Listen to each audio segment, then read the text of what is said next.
Seppel, a Bürger, dann haben's ihn auf Front. Sag, was willst du mal werden, zu was hast du denn noch frei? Und der Bürger hat mit ganz große Eiglern dann gesagt, was ich werden will, das weiß ich schon heut.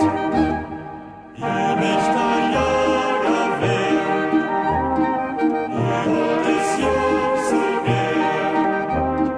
Wenn ich durch Wälder geh, kann ich den Wind verstehen. Ich kenn an jeden Baum, ich bin im Wald daheim.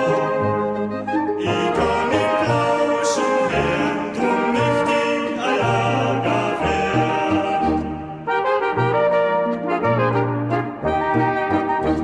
Aber wie der groß war, ist nix aus ihm geworden. Er hat's Leben nicht erpackt, hat's zum Jagen nie gebracht.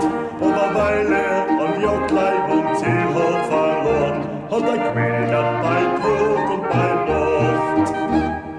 Ich möchte ein Jager werden, ich hab das Jahr so gern. Wenn ich durch Wälder geh, kann ich den Wind verstehen. Ich kenn an jeden Baum, ich bin im Wald daheim.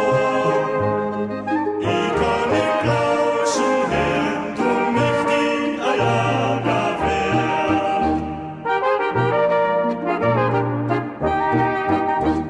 Aber eines Tages war er dem Jager sein Wild, hat bitterlich gewarnt, hat ihn kennt schon als Kind.